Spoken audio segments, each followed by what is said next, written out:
Doctors की काफ़ी कोशिशों के बाद नमन को होश आ गया था और होश में आते ही वो दीप्ति का नाम पुकारने लगा, जिस वजह से डॉक्टर निहारिका जल्दी से बाहर गई और दीप्ति को बुला लाई। दीप्ति जल्दी से खुश होते हुए अंदर आ गई। उसने देखा नमन के बॉडी के हर एक पार्ट्स में ना जाने कितनी ही पट्टियां लगी हुई थी और नमन के चेहरे पर भी ऑक्सीजन मास्क लगा हुआ था। उसकी ये हालत देखकर ही दीप्ति रोने लगी। तभी निहारिका ने उसे कंधे से पकड़कर संभालते हुए कहा, आराम से भाभी, आप अपने आप को सँभालिए, तभी तो आप उन्हें सँभाल पाएँगी। भाई आपको दुखी देखेंगे तो वो और भी दुखी हो जाएँगे और इस टाइम नमन भाई को सिर्फ़ आपकी ज़रूरत है, बस आपकी। तो आप ऐसी रोनी सूरत लेकर उनके सामने मत जाइएगा। दीप्ति ने एक बार निहारिका की तरफ देखा और अपने दुपट्टे से आँसू पोंछते हुए कहा, ठीक है निहारिका मैम, मैं अब नहीं रोऊँगी। ये कहते हुए दीप्ति अपने आप को मजबूत करके नमन के पास आकर बैठ गई। नमन ने जब दीप्ति को अपने सामने देखा तो वो मुस्कुराने लगा। निहारिका ने आकर उसका मास्क निकाल दिया और फिर दीप्ति से कहा, सिर्फ 20 मिनट तक ही आप इनसे मिल सकते हैं, बाद में इन्हें गोलियां देकर सुलाना होगा ताकि इनकी फास्ट रिकवरी हो सके। दीप्ति ने ठीक है कहा तो निहारिका मुस्कुराते हुए वहां से बाहर निकल गई। नमन ने दीप्ति को देखते हुए उससे अपनी धीमी दर्द भरी आवाज में कहा, सॉरी दीप्ति। ये सुनकर दीप्ति बोली, आप सॉरी क्यों बोल रहे हैं नमन? नमन ने धीरे से कहा, उन सब तकलीफ़ों के लिए जो मैंने तुम्हें दी हैं, उसके लिए बोल रहा हूँ। तुमने मुझे प्यार दिया और मैं किसी और की वजह से तुमसे दूर दूर रहता रहा, उसके लिए सॉरी। नमन की बात सुनकर दीप्ति की आंखों में आंसू आ गए और वो रोते हुए बोली, पागल हो गए हो क्या आप? एक तो आपको इतना दर्द हो रहा है और आप इस दर्द में भी ये कैसी बहकी बहकी बातें कर रहे हो और ऐसी हालत में भी आप पास्ट को याद कर रहे हो। आपको पता भी है आपको इस हालत में देखकर कितनी तकलीफ़ हो रही है मुझे। आपके दर्द से मुझे भी दर्द हो रहा है। अगर आपको कुछ हो जाता तो मैं भी नहीं बच पाती। ये कहते हुए दीप्ति ने धीरे से नमन के चेहरे पर प्यार से अपना हाथ रख दिया। दीप्ति की ये बात सुनकर नमन ने कहा, अरे इतनी जल्दी कहीं नहीं जाने वाला मैं। अभी तो मैंने तुम्हें और परेशान करना है और मैं अब एकदम ठीक हूँ, मुझे कोई दर्द नहीं हो रहा है, इसलिए तुम परेशान मत हो दीप्ति। नमन ने मुस्कुराते हुए कहा तो दीप्ति बोली, मैं तो आपकी ही हूँ नमन, आपको मुझे जितना परेशान करना है कर लीजिएगा, लेकिन बस पुरानी किसी भी बात को याद मत करिए और हाँ, आइंदा कभी भी गुस्से में घर मत छोड़ देना, बल्कि आज के बाद तो इतना गुस्सा करना ही मत और इस तरह से मुझे छोड़कर तो कभी मत जाना, कभी नहीं। अब तो मैं भी आपको कहीं नहीं जाने दूंगी। दीप्ति की ये बात सुनकर नमन ने कहा, तुम जो चाहोगी वो ही होगा। मैं अब कभी तुमसे दूर नहीं जाऊंगा और गुस्सा तो कभी नहीं करूंगा। पता नहीं पापा मुझे माफ भी कर पाएंगे या नहीं। नमन के ये कहते ही अधिराज जी अंदर आए और नमन को देखकर रोते हुए बोले, क्या एक बाप अपने बेटे से गुस्सा हो सकता है क्या? मुझे तो टेंशन हो रही थी कि मेरी हरकतों को तू माफ कर पाएगा या नहीं। अधिराज जी को देखकर दीप्ति जल्दी से उठ गई और उसने अधिराज जी को नमन के पास बैठने को कहा। अधिराज जी नम आंखों से नमन की तरफ देखते हुए उसके पास बैठ गए और हाथ जोड़कर बोले, मुझे माफ कर दो बेटा। ये देखकर नमन की आंखों में से भी आंसू निकलने लगे और वो रोते हुए ही धीरे से बोला, सारी गलती मेरी थी, आप हाथ मत जोड़िए पापा और मुझे माफ कर दीजिए। सॉरी पापा, मैंने आपसे कुछ ज़्यादा ही गुस्से में बात कर दी थी। सॉरी तो मुझे बोलनी चाहिए नमन, मैंने तुझे इतनी ज़ोर से डांटा जिसकी वजह से आज तू यहाँ पहुँच गया। ये कहते हुए अधिराज जी फूट फूट कर रोने लगे।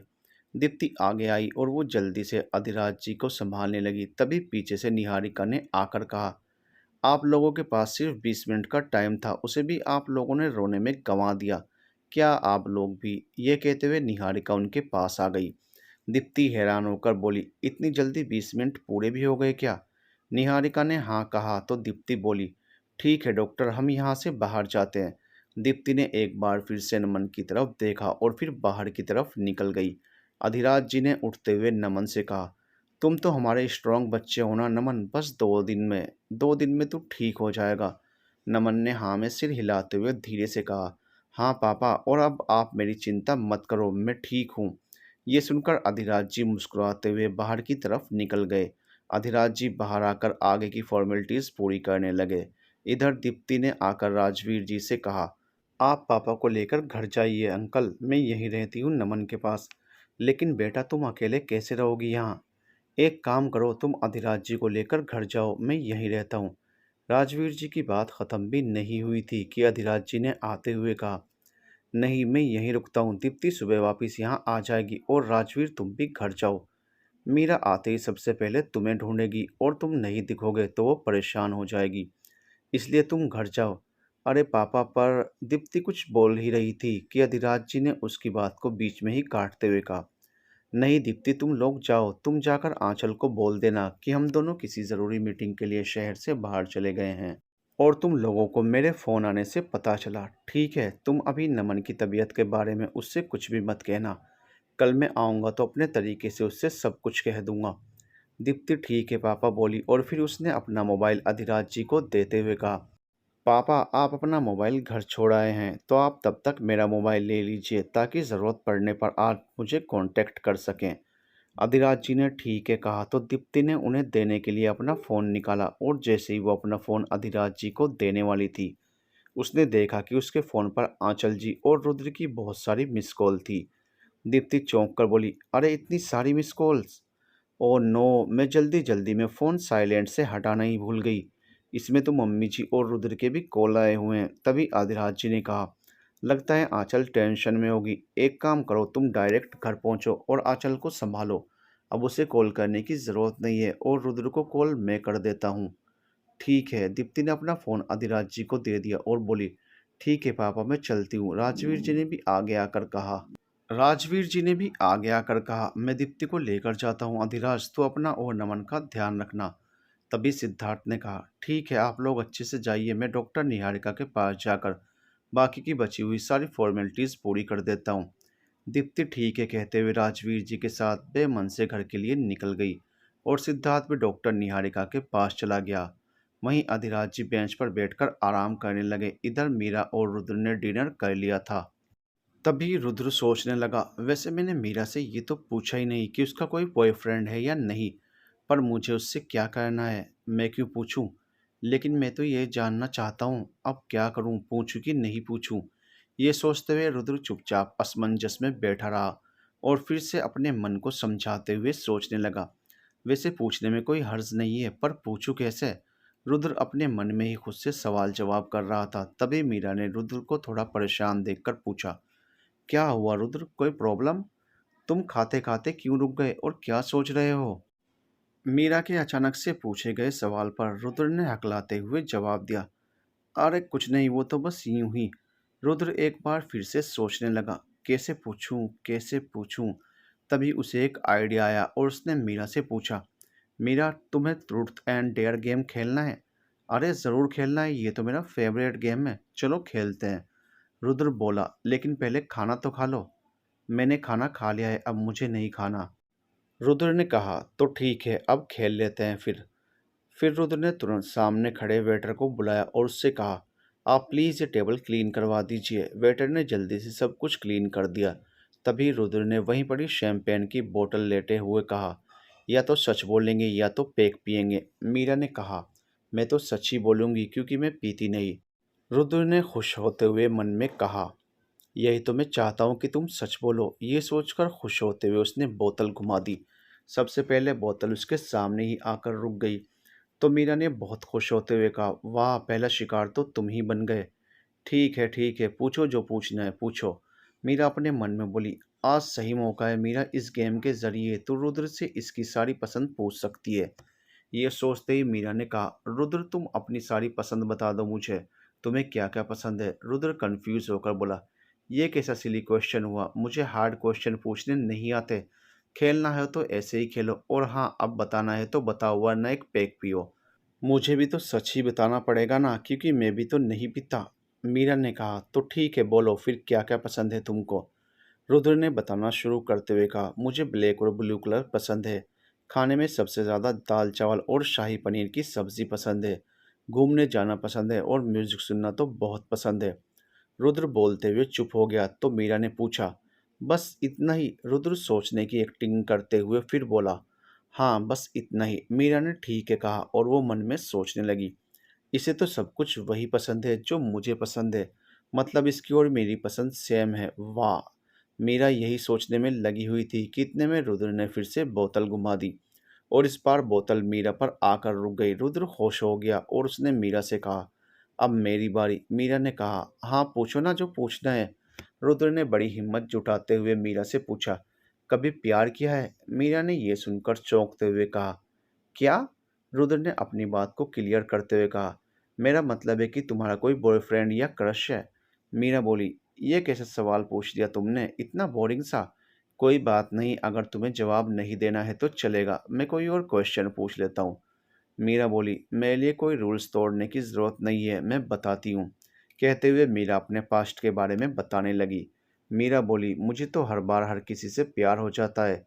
इस बात पर रुद्र ने चौंकते हुए पूछा, व्हाट? हाँ, दिल्ली में इतने अच्छे-अच्छे और हैंडसम लड़के जो रहते हैं, सबको देखकर लगता था कि बस यही मेरा प्यार है और यही अपना फ्यूचर है। पर अफ़सोस, मुझे तो उनसे प्यार हो जाता था, लेकिन उन्हें मुझसे कभी प्यार नहीं होता था। और आधों को तो पता भी नहीं था कि वो मुझे पसंद थे। जिन आधों को पता था, उन्होंने मुझे भाव ही नहीं दिए। यही एक तरफ़ा प्यार करते हुए मैं कॉलेज में आ गई। इस बात पर रुद्र को हँसी आ गई और उसने पूछा, कभी असली वाला प्यार हुआ है या नहीं? तो मीरा ने कहा, हुआ है ना, एक बार हुआ था एक लड़के से, जो कॉलेज में मेरी ही क्लास में बैठता था, मेरे साथ ही रहता था, मेरे साथ ही पेपर देता था। मीरा उसके बारे में बताते हुए मुस्कुराने लगी। फिर उसने मुस्कुराते हुए रुद्र की तरफ देखकर पूछा, तुम्हें पता है, वो मेरा पहला बेस्ट फ्रेंड है, जो मुझे मुझसे भी बेहतर तरीके से जानता है। मेरी हर कमज़ोरी को, मेरी हर ख्वाहिश को, मेरी हर बात को वो मुझसे पहले खुद समझ लेता है। आज भी अगर मैं उससे कहूँ कि मुझे ये काम है, तो वो दौड़कर मेरे पास चला आता है और फिर आकर कहता है, बताओ क्या काम है मीरा? ये सब कहकर मुस्कुराते हुए मीरा ने रुद्र की तरफ देखा तो रुद्र भी मुस्कुरा दिया। रुद्र के चेहरे पर मुस्कुराहट तो थी, लेकिन वो मन में सोच रहा था, यार ये तो किसी और को प्यार करती है, लेकिन मुझे क्या करना है ये किसी को भी प्यार करे। मुझे क्यों बुरा लग रहा है, ये सोचते हुए वो कहीं खो सा गया। मीरा ने जब उसे यूं खोए हुए देखा तो वो बोली, अरे रुद्र, तुम कहाँ खो गए? अरे कुछ नहीं, वो तो बस यूं ही। वैसे तुम ये तो बताओ कि कहाँ है तुम्हारा प्यार? रुद्र ने पूछा। मीरा ने भी हंसते हुए कहा, दिल्ली में, वहीं पर तो मिले थे हम दोनों। तो तुम्हारी बात होती है उससे या नहीं? और तुम्हारी बात दोस्ती से आगे बढ़ी या नहीं? मीरा अपनी कमर पर हाथ रखते हुए बोली। अरे इतने सारे क्वेश्चन एक साथ, रुको, मुझे पानी पी के थोड़ा रिलैक्स होने दो, फिर बताती हूँ। मीरा के चेहरे पर दिख रही चमक और उसकी बातें सुनकर रुद्र ने कहा, जाने दो, मुझे नहीं जानना किसी के बारे में। एक काम करते हैं, अब हम घर चलते हैं। वैसे भी बहुत देर हो गई है। ठीक है, मैं तुम्हें रास्ते में अपने बारे में सब कुछ बताती हूँ। फिलहाल तो मैं कपड़े चेंज करके आती हूँ। ठीक है, मीरा ये कहते हुए उठ खड़ी हुई तो रुद्र ने भी हाँ में सिर हिला दिया। मीरा जल्दी से उठकर बाहर चली गई और रुद्र वहीं उदास मन से बैठा रहकर सोचने लगा। मीरा किसी और से प्यार करती है, ये सोचकर उसका मन बेचैन हो गया और वो उठकर इधर से उधर घूमने लगा। उसके मन में एक तूफान सा उठ गया था और वो मन ही मन बड़बड़ाने लगा, मेरा किसी और से प्यार नहीं, ये नहीं हो सकता। मैंने क्यों यह ट्रूथ एंड डेयर गेम खेला था? नहीं खेला होता तो मुझे कुछ पता नहीं चलता। आखिर क्यों मैंने ये गेम खेला? ये सोचते हुए रुद्र गुस्से में इधर से उधर घूमने लगा। रुद्र गुस्से में इधर उधर घूम रहा था कि तभी मीरा वहां वापस रिजॉर्ट के अंदर की तरफ आई। उसने आते ही कहा, रुद्र चलें? रुद्र ने हड़बड़ाहट में उसकी तरफ देखा तो देखता ही रह गया, क्योंकि उसने अब डायरेक्ट स्पोर्ट्स कपड़े पहन लिए थे। ऊपर pink half sleeve T shirt और उसके साथ ब्लू हाफ कैपरी। उसने बालों का भी जूड़ा बना लिया था। ये देखकर रुद्र ने कहा, ये क्या मीरा, डायरेक्ट भारतीय नारी के अवतार से भारतीय खिलाड़ी का अवतार, ये सब क्या है? और तुमने ये स्पोर्ट्स ड्रेस कहाँ से ली? मीरा ने पूरी बात बताना शुरू करते हुए कहा, अभी थोड़ी देर पहले मैं बाजार गई थी, तब वहीं के एक मॉल में से मैंने ये सब कुछ ले लिया। मैं उन कपड़ों में कंफर्टेबल नहीं थी, इसलिए मैंने खुद के लिए यही स्पोर्ट्स कपड़े ले लिए, क्योंकि इन स्पोर्ट्स कपड़ों में हल्का महसूस होता है। इस बात पर रुद्र ने कहा, अच्छा ठीक है, चलो चलते हैं। कहते हुए रुद्र जल्दी से आगे आगे चलने लगा और मीरा भी उसके पीछे पीछे चल दी। थोड़ी देर में वो लोग गाड़ी में बैठकर अपने घर की तरफ निकल गए। रुद्र गाड़ी चलाते टाइम एकदम चुप था, क्योंकि उसके दिमाग में सिर्फ एक ही बात घूम रही थी कि मीरा किसी और से प्यार करती है। ये सोचते सोचते ही वो गाड़ी चला रहा था। मीरा ने जब उसे ऐसे शांत देखा तो उसने पूछ लिया, क्या हुआ रुद्र, तुम इतने चुप चुप? तो रुद्र बिना उसकी तरफ देखे ही बोला, कुछ नहीं, बस यूं ही। तभी मीरा ने एक्साइटेड होते हुए कहा, अरे मेरे पहले प्यार का किस्सा तो अधूरा ही रह गया। एक काम करती हूँ, तुम्हें अभी सुना देती हूँ। ऐसा कहते हुए उसने रुद्र की तरफ देखा और पूछा, सुना दूँ ना? रुद्र ने मन में कहा, मुझे नहीं सुनना यार कुछ, फिर भी ये लड़की ज़बरदस्ती सुनाकर ही मानेगी। इससे पहले कि 10 लोगों के सामने बोले, मैं इसे कह देता हूँ कि इसे जो बताना है वो मुझे अभी बता दे। ये सब सोचते हुए रुद्र फिर से सोच में डूब गया। उसे सोच में डूबे हुए देखकर मीरा ने खींचते हुए कहा, अरे ये तुम बार बार किन ख्यालों में डूब रहे हो यार। तुम्हारे सोच में डूबने से अब मुझे परेशानी हो रही है और मैं ये डिसाइड ही नहीं कर पा रही हूँ कि तुम मुझे सुन भी रहे हो या नहीं। कुछ नहीं, वो तो बस ऐसे ही। अच्छा तुम अपनी कहानी सुनाओ ना प्लीज़। रुद्र ने बेमन से कह दिया तो मीरा भी बताना शुरू हो गई। मैं बहुत खुश थी कि अक्षय जैसा लड़का मेरी लाइफ में आया। मीरा के इतना कहते ही रुद्र ने मन में सोचा, अच्छा तो उसका नाम अक्षय है। मीरा अपनी ही धुन में बताते हुए बोली, 2 साल की गहरी दोस्ती के बाद मैंने तो अक्षय से सीधा जाकर कह दिया कि आई लव यू अक्षय। मुझे ना सिर्फ और सिर्फ तुमसे ही शादी करनी है बस। तुम्हारे अलावा मुझे मेरी लाइफ में कोई और नहीं चाहिए। ये सुनकर रुद्र को जोरदार झटका लगा, लेकिन उसने अपने इमोशंस को कंट्रोल किया हुआ था, जिससे एटलीस्ट उसने अपनी गाड़ी को ब्रेक नहीं लगाया। लेकिन उसे अंदर ही अंदर मीरा की बातों से बुरा लग रहा था। वो अपने ही मन में बार बार कह रहा था कि मुझे नहीं सुनी उस अक्षय की कोई भी बात, लेकिन फिर भी वो मीरा की बातें चुपचाप सुनता जा रहा था। मीरा भी ना जाने उस अक्षय की कितनी ही तारीफ करती रही और रुद्र भी बेमन से सब कुछ सुनता जा रहा था, ताकि मीरा को ये ना लगे कि रुद्र को उसकी बातों में कोई इंटरेस्ट नहीं है। तभी मीरा ने थोड़ी सी अपनी और अक्षय की कॉलेज वाली कहानी सुनाकर बात को ख़त्म करते हुए रुद्र से कहा, बस यही थी मेरी पहले प्यार की कहानी। रुद्र ने तुरंत पूछा, अभी वो कहाँ है? तो मीरा झल्लाकर बोली, कितनी बार कहा कि अभी वो दिल्ली में है, तो उसकी तुमसे बात नहीं होती क्या? मीरा ने कहा, हुई थी ना बात 18 महीने पहले जब मैं दिल्ली में ही थी तब। अच्छा उसके बाद तुम्हारी बात नहीं हुई? रुद्र के सवाल पर मीरा ने कहा, अरे अब वो अपनी नई नवेली दुल्हन से बात करेगा कि मुझसे बात करेगा? ये सुनकर रुद्र को इस बार जोर से झटका लगा और उसने खींचते हुए गाड़ी को साइड में रोककर मीरा से पूछा, ये क्या कह रही हो? मीरा ने बड़े आराम से कहा, हाँ क्यों, क्या हुआ? तुम तो कह रही थी कि तुम उससे प्यार करती थी और वो तुम्हारी हेल्प वगैरह भी करता था, तो उसकी शादी किसी और से कैसे हो गई? मीरा बोली, हाँ मैंने कहा मैं उससे पागलों की तरह प्यार करती थी। ये नहीं कहा कि वो भी मुझसे प्यार करता था। वो तो मुझे सिर्फ दोस्त की नज़रों से ही देखता था। वो दोस्ती वाला प्यार करता था मुझसे और मैं पागल लड़की कुछ और ही समझ बैठी थी, इसलिए धोखा खा गई। मतलब? मीरा ने कहा, मतलब ये कि कॉलेज में मुझे गलत बंदे से पहला प्यार हो गया था और उसकी तो 8 महीने पहले ही शादी भी हो गई, वो भी लव मैरिज। पता है उसने मुझे इनविटेशन भी दिया था और मैं गई भी थी उसकी शादी में। और तुम नहीं मानोगे रुद्र, मैंने उसकी शादी में सबसे ज़्यादा डांस किया था। पता नहीं क्यों, पर किया था, बहुत मज़ा आया मुझे। फिर हम उस दिन लास्ट टाइम मिले, हमने थोड़ी बातें की और फिर हमेशा के लिए अलग हो गए।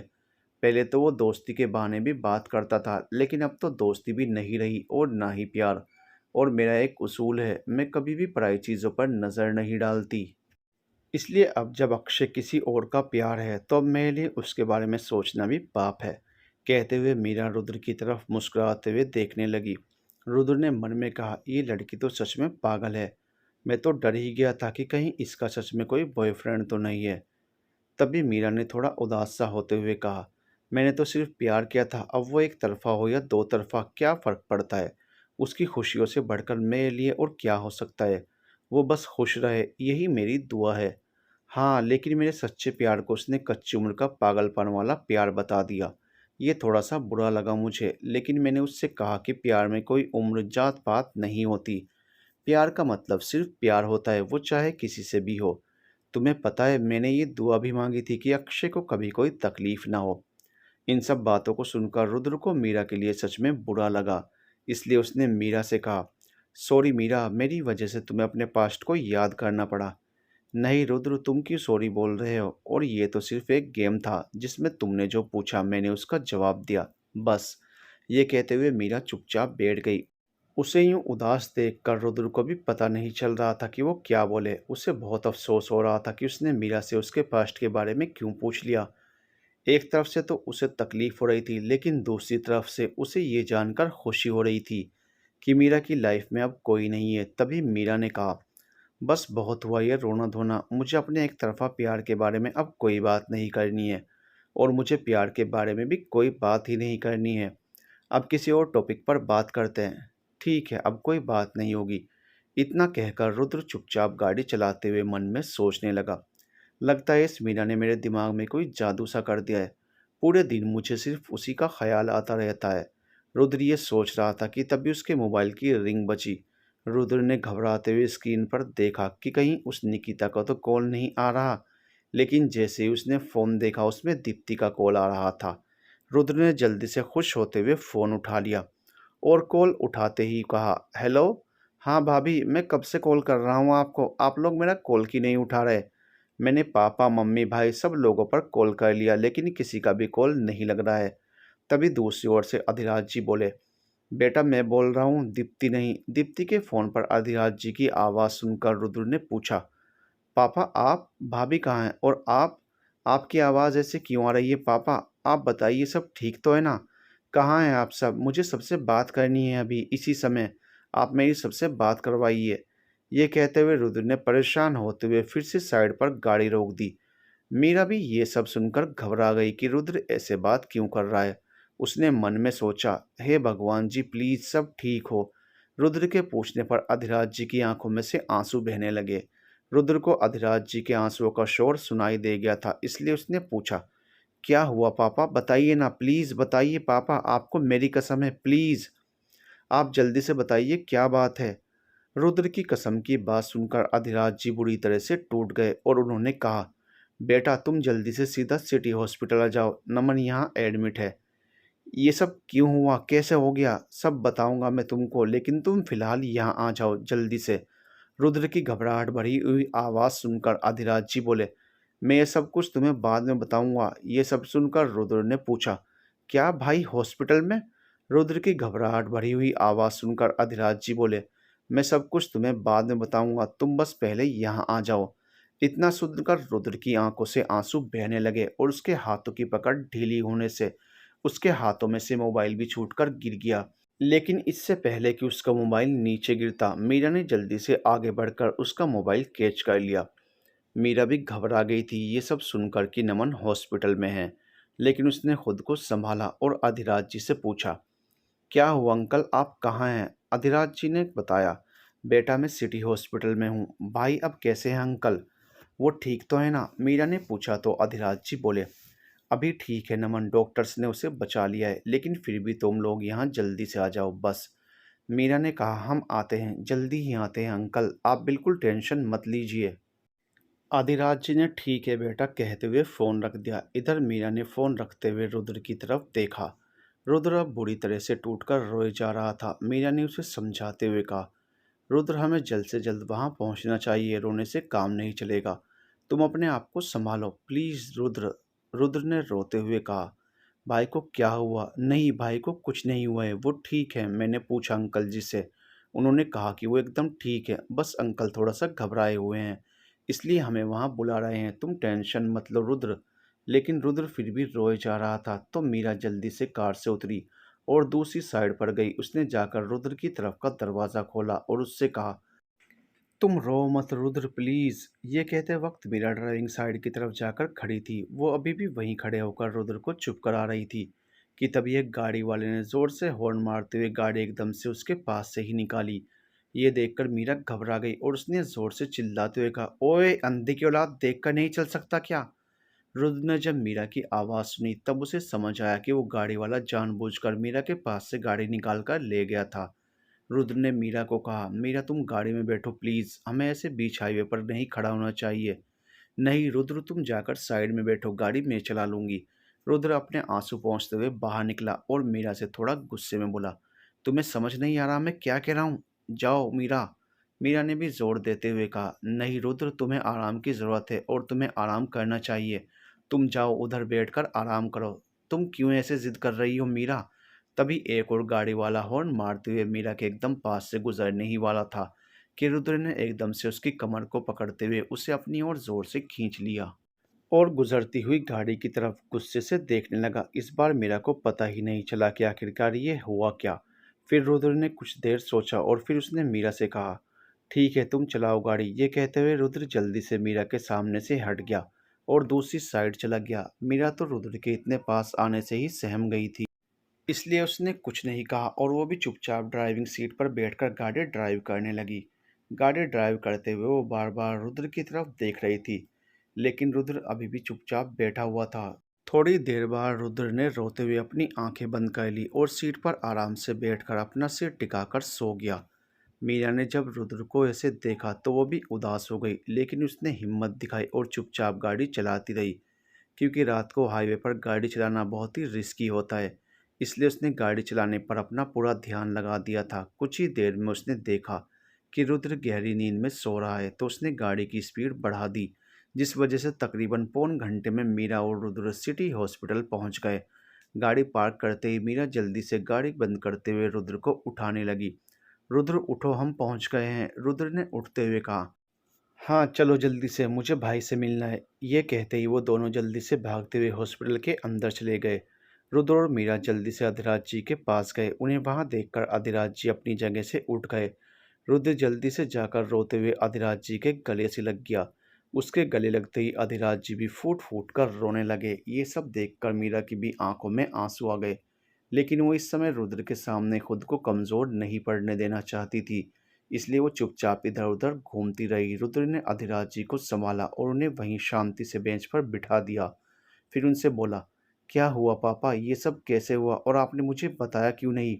अधिराज जी रुआंसी आवाज़ में बोले, बेटा वो दरअसल बात यह है कि मैंने आज उसे, वो आगे और कुछ बोल पाते उससे पहले सिद्धार्थ दवाइयाँ हाथ में लिए हुए वहाँ आ गया और आते ही कहने लगा, ठीक है अंकल, मैं थोड़ा सा घर जाकर आता हूँ, क्योंकि मुझे निहारिका को भी ड्रॉप करने जाना है। रात बहुत हो चुकी है तो मैं उसे ऐसे अकेले नहीं जाने दे सकता। मुझे उसको घर छोड़ने जाना होगा। सिद्धार्थ ये सब कुछ नीचे दवाइयों की तरफ देखते हुए ही बोल रहा था। फिर उसने अपनी बात कंटिन्यू करते हुए आगे कहा, अंकल मैंने ये सारी दवाइयाँ भी ले ली हैं, बस आप इसे सही टाइम पर नमन भाई को देते रहिएगा, तब तक मैं वापस आ जाऊँगा। ये सब कहने के बाद उसने जैसे ही ऊपर की तरफ देखा तो वो चौंक गया, क्योंकि उसके सामने मीरा खड़ी थी। मीरा को देखते ही सिद्धार्थ तो जैसे उसे देखता ही रह गया। इधर रुद्र ने भी जब सिद्धार्थ को हॉस्पिटल में देखा तो वो भी शॉक्ड हो गया। लेकिन अधिराज जी उठते हुए बोले, अगर आज सिद्धार्थ नहीं होता तो शायद नमन बच भी नहीं पाता। उसने ही सही टाइम पर आकर हम दोनों की जान बचाई। अधिराज जी जब ये बात बोल रहे थे तभी निहारिका भी वहाँ आ गई। उसने भी अधिराज जी की ये बात सुन ली थी, इसलिए उसने मुस्कुराते हुए सिद्धार्थ की तरफ देखा और मन में सोचने लगी, सिद्धार्थ तो है ये सब भोला भाला और सीधा साधा, सबकी मदद करने वाला। अधिराज जी की बात सुनकर रुद्र अब भी सिद्धार्थ को देखकर असमंजस में ही था। अधिराज जी ने सिद्धार्थ से कहा, ठीक है बेटा, तुम जा ही रहे हो तो एक काम करो, मीरा को भी घर तक छोड़ दो, क्योंकि रुद्र और मुझे यहाँ टाइम तो लगेगा ही, और फिर मीरा इतनी देर तक यहाँ रुक कर क्या करेगी। इसलिए तुम इसे यहाँ से लेकर जाओ और सही सलामत घर पहुँचा दो। ये सुनते ही मीरा ने कहा, क्या, लेकिन क्यों? मैं अभी अभी तो यहाँ आई हूँ अंकल, और आप अभी मुझे जाने को बोल रहे हो? मैं नहीं जा रही कहीं। ये कहते हुए मीरा वहीं बच्चों की तरह नीचे ज़मीन पर बैठ गई। उसे ऐसा करते देख रुद्र तुरंत बोला, ये क्या कर रही हो मीरा? तुम सबसे पहले तो यहाँ से उठो। तुम्हें पता तो है ना कि ये हॉस्पिटल है, यहाँ ना जाने कैसे कैसे लोग आते हैं। और तुम हो कि तुरंत नीचे बैठ गई। मैनर्स नाम की कोई चीज़ ही नहीं है तुम में। ये कहते ही रुद्र ने जल्दी से उसकी बाह को पकड़कर उसे उठा लिया और उसे उंगली दिखाते हुए कहा, खबरदार आज के बाद से ऐसा कुछ भी किया तो। तभी सिद्धार्थ ने आगे आकर कहा, अरे चिल ब्रो, उसने इतनी भी बड़ी गलती नहीं कर दी कि तुम उसे ऐसे सुना रहे हो और इतना गुस्सा हो रहे हो। चिल। सिद्धार्थ को बोलते देख रुद्र ने मन में कहा, इसे क्या करना है, मैं किसी को भी डांटूं या कुछ भी करूं। ऐसा सोचते हुए रुद्र मीरा की ओर मुड़ा तो उसने देखा कि मीरा उसे खा जाने वाली नज़रों से देख रही थी। ये देखकर रुद्र झेंप गया और दूसरी तरफ देखने लगा। तभी अधिराज जी ने आगे आकर कहा, तुम अभी जाओ मीरा, वैसे भी तुम नमन से अभी नहीं मिल सकती, क्योंकि नमन को नींद की गोली दी गई है ताकि वो पूरी रात आराम कर सके। इसलिए मैं कह रहा हूँ कि तुम अभी जाओ, और मैं तो कह रहा हूँ कि रुद्र तुम भी जाओ। इस वक्त तुम्हें आराम की ज़रूरत है, तुम बहुत लंबे सफ़र से आए हो इसलिए। और हाँ, टेंशन की कोई बात नहीं है, मैं यहाँ बैठा हूँ ना। नहीं पापा, मुझे आराम की ज़रूरत ही नहीं है, मैं कार में सो लिया था और मैं भाई को ऐसी हालत में छोड़कर कहीं नहीं जा सकता। तो आप मुझे तो मत ही कहिए यहाँ से जाने को। फिर रुद्र ने मीरा की तरफ देखते हुए कहा, एक काम करो मीरा, तुम अभी के लिए जाओ और सुबह जल्दी आ जाना, जिससे तुम्हें आराम भी मिल जाएगा, और तुम सुबह कुछ खाने के लिए भी लेकर आ जाना भाई के लिए। ठीक है। ये सुनने के बाद भी मीरा अब तक वहीं पर खड़ी हुई थी। तो सिद्धार्थ ने कहा, चलो मीरा हम चलते हैं। लेकिन मीरा अब भी अपनी जगह से नहीं हिली और फिर बिना कुछ कहे चुपचाप नमन के रूम के पास जाकर खड़ी हो गई और कांच की खिड़की में से वो सोते हुए नमन को देखने लगी। तभी रुद्र भी उसके पास आया और वो भी नमन को देखने लगा। नमन को देखते हुए उसने धीरे से मीरा से कहा, तुम्हें मेरी कसम है मीरा, प्लीज तुम अभी घर जाकर आराम करो, तुम्हें तो चोट भी लगी है। रुद्र, चोट तो तुम्हें भी लगी है ना, रुद्र ने कहा, लेकिन तुमसे ज्यादा नहीं। मुझे पता है तुम्हें अभी भी दर्द हो रहा है, लेकिन तुम मुझे बता नहीं रही हो। नहीं, मुझे तो कुछ नहीं हो रहा है, वो तो बस उस समय बेहोश थी, उतना ही हुआ था। उसके बाद मुझे एक बार भी दर्द नहीं हुआ और मैंने तो बालों के खून को भी धो लिया था, अब मुझे दर्द नहीं हो रहा है। रुद्र, तुम प्लीज मुझे जाने को मत कहो। तुम जाओ मीरा, मैंने कहा ना, तुम्हें मेरी कसम है। ये कहते हुए रुद्र वापस लौटकर अधिराज जी के पास आ गया। रुद्र को देखकर अधिराज जी ने पूछा, क्या हुआ, मीरा घर जाने के लिए मानी या नहीं? पता नहीं पापा, मैंने उसे समझाया तो है, अब उसकी मर्जी, जाए या फिर ना जाए। ये कहते हुए रुद्र सिद्धार्थ की तरफ देखकर उसे इतना सब कुछ करने के लिए थैंक यू कहने लगा। निहारिका चुपचाप हाथ पर हाथ बांधे ये सब नज़ारों को ऑब्जर्व कर रही थी। तभी सिद्धार्थ ने रुद्र से कहा, इसमें थैंक यू की क्या बात है रुद्र? नमन भाई मेरे भी तो भाई हैं और अंकल जी मेरे पापा जैसे ही तो हैं, इसलिए उनकी मदद करना तो मेरा फर्ज था। रुद्र ने हंसते हुए सिद्धार्थ को गले से लगा लिया। मीरा ने यह सब दूर से ही देखा और आकर सिद्धार्थ से कहा, चलो सिद्धार्थ। ये सुनकर जहाँ सिद्धार्थ और अधिराज जी खुश हो गए, वहीं रुद्र ने मुस्कुराने की एक्टिंग कर दी, क्योंकि मन ही मन उसे मीरा को जाते हुए देखकर बिल्कुल अच्छा नहीं लग रहा था। मीरा ने एक झलक रुद्र को देखा और फिर सिद्धार्थ के साथ चल पड़ी। चलते चलते वो सोचने लगी, तुमने मुझे अपनी कसम क्यों दी रुद्र? तुम्हें पता है ना, मैं तुम्हें छोड़कर नहीं जाना चाहती थी और मैं तुम लोगों के साथ यहीं रहना चाहती थी। फिर भी तुमने जानबूझकर मुझे जाने पर मजबूर किया। ये सोचते हुए मीरा सिद्धार्थ के साथ पार्किंग तक आ पहुंची। जब तक मीरा सिद्धार्थ के साथ थी तब तक सिद्धार्थ ने ये तक नहीं देखा कि निहारिका उसके साथ है भी या नहीं। लेकिन निहारिका उनके साथ साथ में ही चल रही थी, पर थोड़ी दूरी पर, क्योंकि सिद्धार्थ मीरा के साथ साथ ही चल रहा था। पीछे से निहारिका सिद्धार्थ की इन सारी हरकतों को नोट कर रही थी। इधर रुद्र उदास होकर मन ही मन बोला, माफ़ करना मीरा, तुम्हारे साथ मैंने ज़बरदस्ती की, लेकिन मैं खुद की तकलीफ़ के लिए तुम्हें तकलीफ़ में नहीं देख सकता था, इसलिए मैंने तुम्हें अपनी कसम दी और जाने को कहा। और हाँ, थैंक यू मेरी बात मानने के लिए।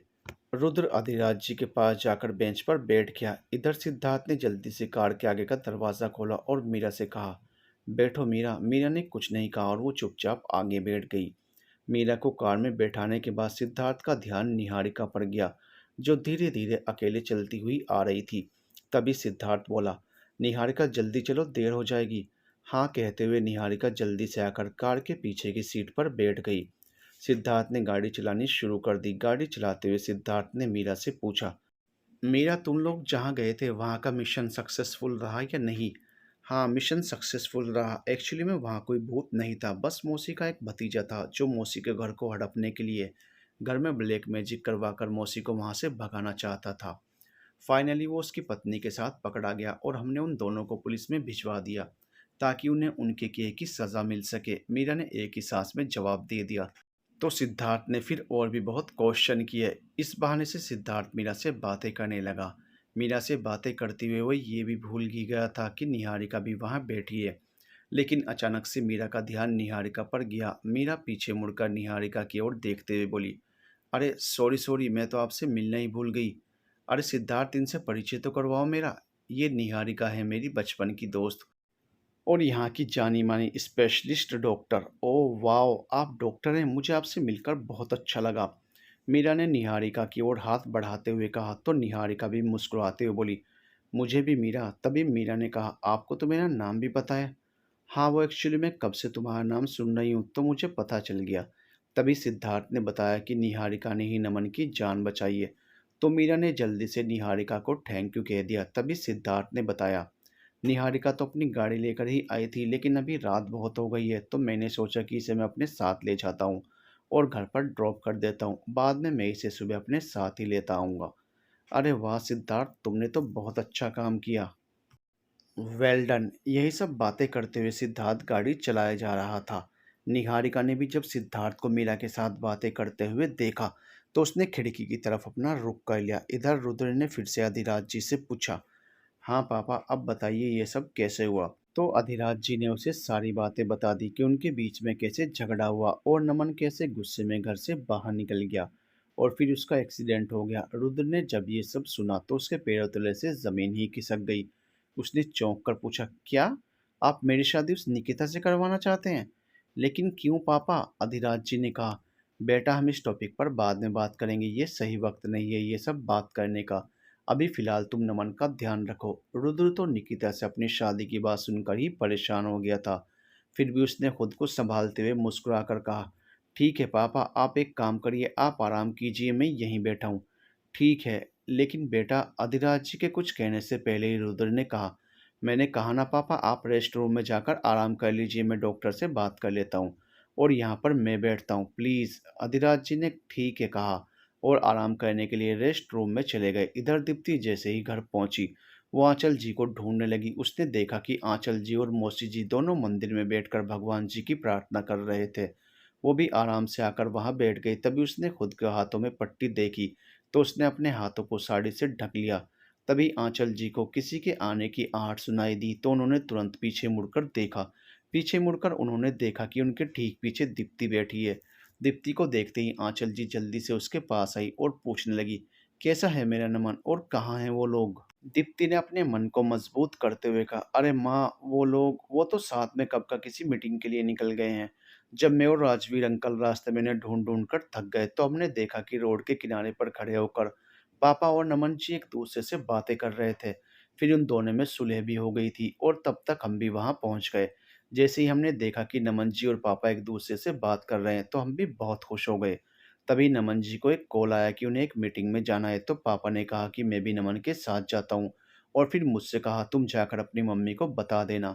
फिर हमने ध्यान दिया कि पापा जी फ़ोन लेकर नहीं गई हैं तो मैंने अपना मोबाइल उन्हें दे दिया और हम लोग वापस आ गए। इसी चक्कर में मेरा फ़ोन भी साइलेंट पर ही था, जिसकी वजह से मैं आपका फ़ोन नहीं उठा पाई। उसके लिए मुझे माफ़ कर दीजिए माँ। ये सब सुनकर आंचल जी ने कहा, अरे कोई बात नहीं दीप्ति, मुझे तो बस ये जानकर खुशी हो रही है कि सब लोग सेफ हैं, वरना मुझे तो अजीब सी बेचैनी हो रही थी, जिसकी वजह से मुझे ये लगा कि कहीं कोई अनहोनी ना हो गई हो किसी के साथ। इसी घबराहट में मैंने तुम सबको कॉल कर दिया, लेकिन किसी का कॉल नहीं लगा तो कोई पूरी रिंग जाने के बाद भी फ़ोन नहीं उठा रहा था, जिसकी वजह से गुस्से में मैंने मोबाइल ही तोड़ दिया। तभी मौसी ने कहा, अरे ये आंचल पागल ही है, कब से पागलों की तरह रोई जा रही थी। मैंने इससे कहा कि इसके बच्चे जहाँ होंगे सेफ होंगे, उन्हें कुछ नहीं हुआ होगा, लेकिन फिर भी ये नहीं मान रही थी। अब सुन लिया ना अपने कानों से, अब चलकर आराम कर। आंचल जी हाँ चलो कहते हुए वहां से खुशी खुशी चली गई। लेकिन दीप्ति मन में सोचने लगी, हे भगवान, पहली बार मैंने मम्मी जी से झूठ बोला है, वो भी उनकी खुशी के लिए। तो अब किसी भी तरह से आप बस संभाल लीजिएगा। ये कहते हुए दीप्ति भी जल्दी से अपने रूम में चली गई। सिद्धार्थ मीरा को छोड़ने के लिए उसके घर की तरफ निकल पड़ा। कुछ ही देर में मीरा का घर आ गया तो वो गाड़ी से उतरी और अपने घर के गेट के पास खड़ी होकर सिद्धार्थ और निहारिका से घर के अंदर चलने के लिए आग्रह करने लगी। लेकिन निहारिका ने कहा, नहीं, अभी मुझे देर हो जाएगी, इसलिए मैं तुम्हारे घर फिर कभी आ जाऊंगी। इस बात पर सिद्धार्थ ने कहा, हाँ, हम फिर कभी आ जाएंगे, तुम फिलहाल जाकर आराम करो, क्योंकि तुम्हें इस समय आराम की सख्त ज़रूरत है। मीरा ने कहा, ठीक है सिद्धार्थ। ये कहकर उसने आगे बढ़कर सिद्धार्थ को गले लगाते हुए बाय कह दिया। उसने निहारिका से भी हाथ मिलाकर उसे बाय कहा। वैसे तो निहारिका ने भी उसे मुस्कुराते हुए ही बाय कहा, लेकिन मीरा का सिद्धार्थ से गले मिलना उसे बिल्कुल अच्छा नहीं लगा। इसी एहसास में उसने सिद्धार्थ से कहा, चलो सिद्धार्थ, मुझे देर हो रही है, मुझे भी इस समय आराम की बहुत ज़रूरत है, तो कृपया चलें। ये देखते हुए कि समय हो रहा है, सिद्धार्थ ने निहारिका से चलने के लिए कहा और खुद जाकर ड्राइविंग सीट पर बैठ गया। निहारिका भी सिद्धार्थ के बगल वाली सीट पर आकर बैठ गई, पर उससे बैठते ही याद आया कि जब सिद्धार्थ ने मीरा को अपनी गाड़ी में बैठने के लिए कहा था तो सिद्धार्थ ने खुद उसके लिए कार का दरवाज़ा खोला था। लेकिन इस बार तो उसने निहारिका को देखा तक नहीं। ये सब वो सोच तो रही थी लेकिन कुछ भी कहना नहीं चाहती थी, इसलिए वो यूं ही चुपचाप बैठी रही। उधर मीरा ने भी उन दोनों को बाय कहा और घर के अंदर चली गई। सिद्धार्थ ने गाड़ी चलते हुए म्यूजिक सिस्टम ऑन कर दिया। एफएम पर पहले से ही गाना चल रहा था, पहला पहला प्यार है, पहली पहली बार है। गाना चलते ही उसने ना जाने क्या हुआ, उसने गाने के वॉल्यूम को तेज कर दिया और उसी गाने के साथ वो भी गाने लगा। उसे यूं देखकर तो निहारिका भी हैरान हो गई। अपने ख्यालों से बाहर होकर उसने सोचा, अरे ये सिद्धार्थ ये गाना कब से गाने लगा, और वो भी इतनी खुशी के साथ। कहीं मैं जो सोच रही हूँ वो सच तो नहीं है। नहीं नहीं, मैं एक बार कंफर्म कर लूँ फिर ही इसके बारे में कुछ सोचूंगी।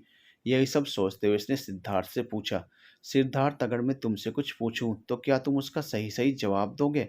सिद्धार्थ ने खुशी वाले मूड में ही कहा, हाँ पूछो ना निहारिका।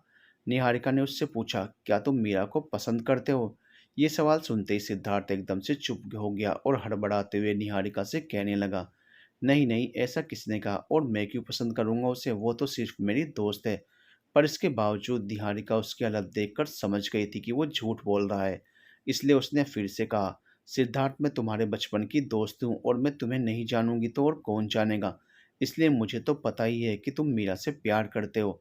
इतना प्यार करते हो कि अगर वो तुम्हें अभी आकर कह दे कि वो भी तुमसे प्यार करती है तो तुम कल के कल ही शादी कर लो उससे। ये बात सुनकर सिद्धार्थ को हंसी आ गई। वो हंसता हुआ बड़ा ही प्यारा लग रहा था। उसे यूं हंसता हुआ देखकर निहारिका कुछ देर के लिए तो उसे देखती ही खो गई।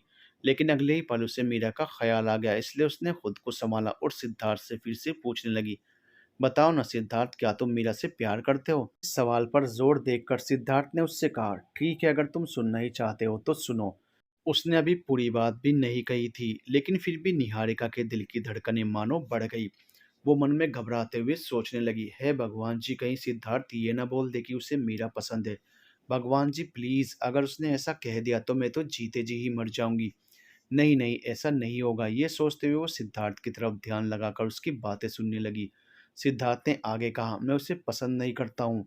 ये सुनते ही निहारिका के दिल को बहुत राहत मिली। उसने आंखें मीचते हुए मन में सोचा, thank you Bholenath, thank you. तभी अगले ही पल सिद्धार्थ ने आगे कहा, मैं उसे पसंद नहीं करता हूँ, मैं उससे लव करता हूँ। ये सुनते ही निहारिका ने अपनी आंखें खोली और चौंकते हुए सिद्धार्थ की तरफ देखकर पूछा, क्या तुम मीरा से लव करते हो? सिद्धार्थ ने कहा, अरे मतलब कि अभी लव जैसा तो कुछ नहीं हुआ है, लेकिन उससे प्यार हो जाए इतना पसंद करता हूँ। उसके लिए मैं कुछ भी कर सकता हूँ, कुछ भी। मैंने जब उसे पहली बार देखा था तभी मैं उससे अट्रैक्ट हो गया था।